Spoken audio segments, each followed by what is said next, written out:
Oh, look who is back. So you want to draw mechs? Well, robots, mechs. If you want to learn this, you're in the right video here. This week's video will all be about shapes to draw mechs. Shapes and fundamentals like perspective. I did a video about it, so let's get into it. Some robot moves. Ciao.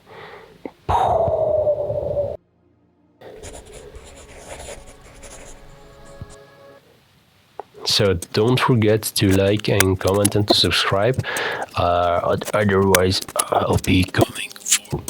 Well, the first step would be build a base. I'm doing this with Lego. Very quick and simple and fun. I'm going back to childhood.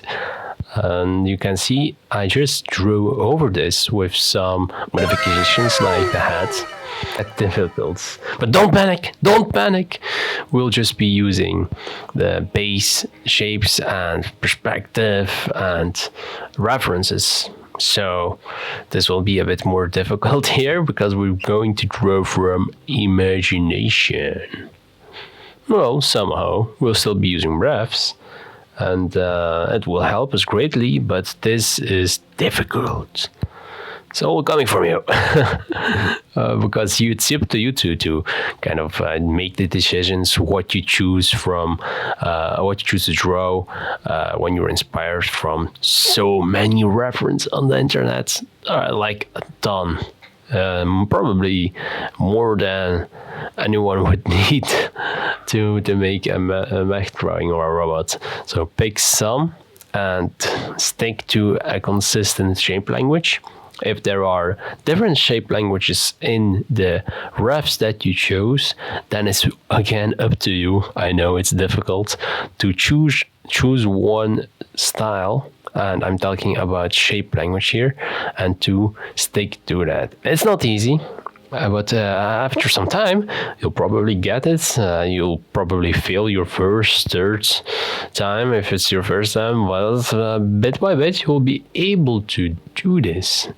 You can do it. Come on. So what we're doing here is we are making some sketches that will be necessary if we're going to make this from scratch. And after that, I go over it, and I also use some special brushes, especially for the arm. Well, that was actually the only special brush that I used. The other one is just your regular thin to thick G-pen. And you have to just kind of go in and make some modifications. Some things have to make sense, like the joints have to be able to move.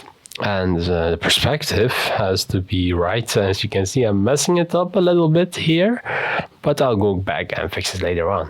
And then I'm also struggling with how the shape language should be. So if the legs are very thick and the shoulders are like a bit too bulky, then it can work, but it looks like it's like a robot made from two different kind of robots. So I think it would have been better if I made some changes here. But we'll see. We'll see what I do with it. Don't want to spoil the video for you. So as you can see, I'm trying a bunch of different things, and this is where you experiment. Very important to do. If you just stick to that one idea that you had in the beginning, you'll probably will have something that is that has a lot of potential. You're leaving a lot of them on the table by not experimenting. So what I did is I changed the upper torso so it would be better with the shape language, with the legs that are very round than the torso that was like the upper body was too bulky, too many corners. So I made it a bit rounder. But don't forget about this rat crown. My webtoon is completely for free. Well, at least this first episode. Then you can check the others on my Patreon. So check that out. So I also made some modifications on the head. Had to be more choice to go for the round shapes. And the only thing that I didn't like about the arms were that they had too many segments. So I changed that. I changed the how the arms the shields just above the claws. It can kind of defend himself, I guess, with these from all sorts of attacks. Then I went in and struggled a bit with the lower torso, so how the joints connect to it was a bit more tricky than I expected. But yeah, you can figure it out by try and error. So just go in there and try a bunch of different things, but just don't do it all from your head. Please use references. It's already difficult enough, but for this I didn't listen to myself. These joints are just kind of made from my imagination completely. I know, a bit foolish. Like I'm telling you to do one thing, and I myself try to make it difficult for myself.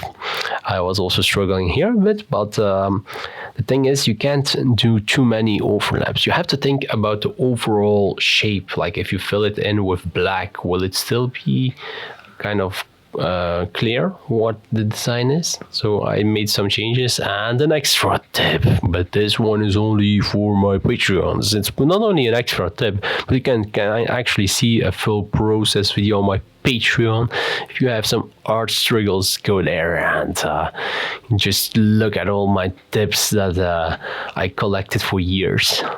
Well, now we're just going to wrap this up. As you can see, I'm just using the lasso tool to make some changes of the overall shape. That's what works in my mind, like how it would look like if it was completely black. But of course you can also just fill it in with a layer above with black and just look how it is.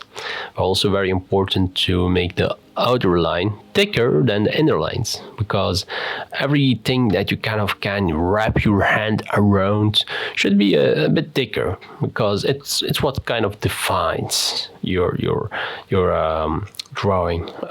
Your robot has to be kind of there, you know.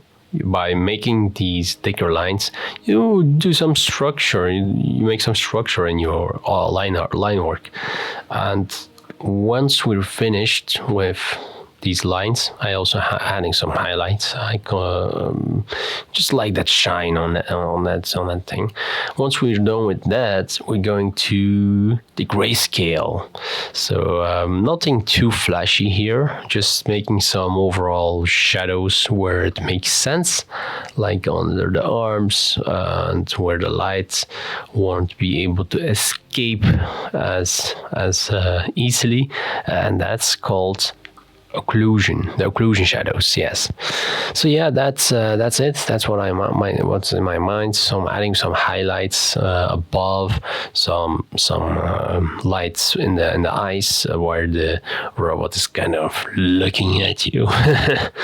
And this is overall how I approach drawing Max. So yeah, check me out on Patreon and check my other social medias. Bye.